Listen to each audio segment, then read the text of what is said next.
नमस्कार,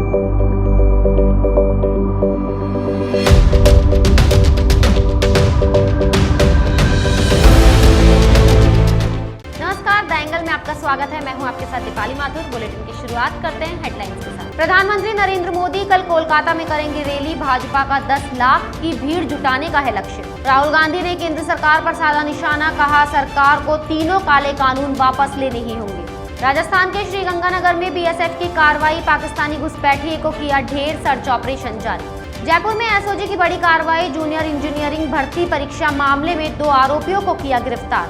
पश्चिम बंगाल में चुनावी बिगुल बज चुका है। 27 मार्च को यहां पहले चरण की वोटिंग होनी है। इसको लेकर सियासी सरगर्मी बढ़ गई है। चुनाव प्रचार का दौर शुरू हो चुका है। प्रधानमंत्री नरेंद्र मोदी कोलकाता के ब्रिगेड परेड ग्राउंड में 7 मार्च को रैली करने वाले हैं। मोदी की इस साल ये तीसरी और चुनाव की घोषणा के बाद पहली रैली होगी। इसको लेकर तैयारियां जोरों पर है। बंगाल के अलग अलग शहरों और गाँव से कार्यकर्ताओं का कोलकाता पहुंचना शुरू हो गया है। भाजपा ने 10 लाख की भीड़ जुटाने का टारगेट रखा है। फिल्म अभिनेता मिथुन चक्रवर्ती और बीसीसीआई के अध्यक्ष सौरभ गांगुली के भी सभा में शामिल होने की उम्मीद है। इस दौरान वे भाजपा ज्वाइन भी कर सकते हैं। इस तरह के कयास लगाए जा रहे हैं। कांग्रेस नेता राहुल गांधी ने एक बार फिर से केंद्र सरकार पर निशाना साधा है। कांग्रेस नेता राहुल गांधी ने किसान आंदोलन के 100 दिन पूरे होने पर एक बार फिर केंद्र सरकार को चेतावनी भरे लहजे में कहा कि तीनों कानून तो वापस करने ही होंगे। राहुल ने ट्वीट कर कहा कि बीज बोकर जो धैर्य से फसल का इंतजार करते हैं, महीनों की प्रतीक्षा और खराब मौसम में वे नहीं डरते हैं। दूसरी ओर किसान कांग्रेस 7 मार्च को देश भर में जुटाई गई मिट्टी से भरे 101 कलश प्रधानमंत्री नरेंद्र मोदी को सौंपेंगे। किसान कांग्रेस के राष्ट्रीय उपाध्यक्ष सुरेंद्र सोलंकी का कहना है कि पीएम को मिट्टी के कलश भेंट करने का उद्देश्य उन्हें इस मिट्टी से की गई सौगंध को याद दिलाना है। महाराष्ट्र में कोरोना के मामले लगातार बढ़ रहे हैं और रुकने का नाम नहीं ले रहे हैं। कोरोना के कहर ने प्रशासन और आम लोगों की चिंता बढ़ा दी है। सिर्फ 6 दिनों के भीतर राज्य में 50,000 से ज्यादा मामले दर्ज किए जा चुके हैं। ऐसे में लोगों को डर है कि राज्य में दोबारा लॉकडाउन लगाया जा सकता है। 28 फरवरी को मुख्यमंत्री ने लॉकडाउन को लेकर कहा था कि वह इसे थोपना नहीं चाहते हैं। मजबूरी भी कोई चीज है, जिसके बाद से महाराष्ट्र में लगातार मामलों में उछाल देखा जा रहा है। देश में कोरोना का कहर थमने का नाम नहीं ले रहा है। स्वास्थ्य मंत्रालय के अनुसार बीते 24 घंटे में एक बार फिर 18,000 से अधिक मामले सामने आए हैं, जिनमें से 108 लोगों की मौत हो गई है। वहीं देश में कुल संक्रमितों की संख्या 1,11,92,088 हो गई है। देश में कोरोना वायरस से मृतकों की संख्या 1,57,656 हो गई है। इसके साथ ही देश में कोरोना के 1,80,304 सक्रिय मामले हैं।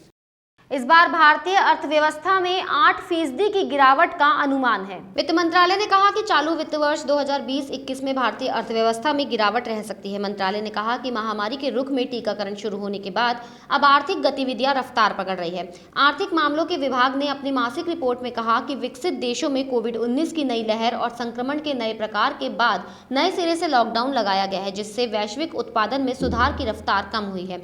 रिपोर्ट में कहा गया है कि भारत में कोविड-19 के संक्रमण में गिरावट के ग्राफ में हल्के ठहराव के बाद भी गतिविधियों ने रफ्तार पकड़ी है और उपभोक्ताओं के आत्मविश्वास में सुधार नहीं दिखा है। मुख्यमंत्री अशोक गहलोत की अध्यक्षता में मुख्यमंत्री निवास पर कोरोना को लेकर समीक्षा बैठक हुई। बैठक में कई महत्वपूर्ण निर्णय लिए गए। केरल और महाराष्ट्र के बाद अब पंजाब, हरियाणा, मध्य प्रदेश और गुजरात से आने वाले लोगों के लिए कोविड रिपोर्ट दिखानी होगी। इस रिपोर्ट में 72 घंटे पहले कोरोना के RT-PCR टेस्ट की रिपोर्ट नेगेटिव रिपोर्ट दिखाना अनिवार्य होगा। पड़ोसी राज्यों में कोरोना के बढ़ते संक्रमण को ध्यान में रखते हुए ये फैसला लिया गया है। साथ ही आंगनबाड़ी केंद्र और स्कूलों में 5वीं तक की कक्षाएं 31 मार्च तक बंद रहेगी। अशोक गहलोत ने बैठक में कहा कि कोरोना से बचाव के लिए सभी एहतियात कदम उठाने की आवश्यकता है। प्रदेशवासियों को मास्क पहनने, उचित दूरी बनाने और बार-बार हाथ धोने जैसे हेल्थ प्रोटोकॉल की पूरी सजगता के साथ पालना करनी चाहिए। राजस्थान में उपचुनाव को लेकर कांग्रेस में सत्ता और संगठन की तैयारियां जारी है। मुख्यमंत्री अशोक गहलोत ने मुख्यमंत्री आवास पर सहाड़ा, राजसमंद और वल्लभनगर को लेकर प्रभारी मंत्री, पार्टी पदाधिकारियों और स्थानीय नेताओं के साथ बैठक में उपचुनाव की रणनीति, टिकट वितरण, चुनाव प्रचार और चुनावी मुद्दों को लेकर विस्तार से चर्चा हुई। मुख्यमंत्री ने एकजुट होकर जीत हासिल करने का मंत्र देने के साथ अन्य दिशा निर्देश भी दिए। बैठक में चिकित्सा मंत्री डॉक्टर रघु शर्मा, परिवहन मंत्री प्रताप सिंह खाचरियावास और वरिष्ठ नेता मौजूद रहे।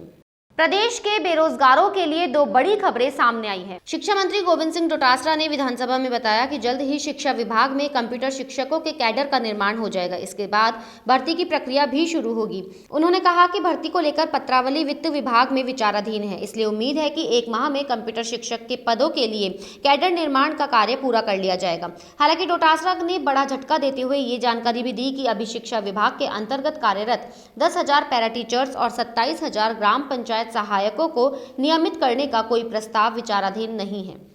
अनूपगढ़ में भारत पाक की अंतर्राष्ट्रीय सीमा की कैलाश चौकी पर बीएसएफ ने एक पाकिस्तानी घुसपैठिए को ढेर कर दिया है। अनूपगढ़ में भारत पाक बॉर्डर की कैलाश चौकी पर घुसपैठ कर रहे एक पाकिस्तानी घुसपैठिए को मार गिराया। घटना बीओपी से 500 मीटर दूर की है। बीएसएफ और स्थानीय पुलिस द्वारा क्षेत्र में सर्च ऑपरेशन जारी है। पाक घुसपैठिए के शव से पाक करेंसी के 10 रुपए मिले हैं। जानकारी के मुताबिक अनूपगढ़ में भारत पाक अंतर्राष्ट्रीय सीमा की कैलाश चौकी पर भारतीय सीमा में प्रवेश करने की कोशिश करने पर सीमा सुरक्षा बल के जवानों ने एक पाकिस्तानी घुसपैठिए को गोली मार दी, जिससे वह वहीं पर ढेर हो गया। जयपुर में एसओजी ने बड़ी कार्रवाई को अंजाम दिया है। एसओजी ने जूनियर इंजीनियरिंग डिग्री परीक्षा में नकल के मामले में 2 लोगों को गिरफ्तार किया है। रेवाड़ी निवासी रविंद्र और नवीन को एसओजी ने गिरफ्तार कर लिया है।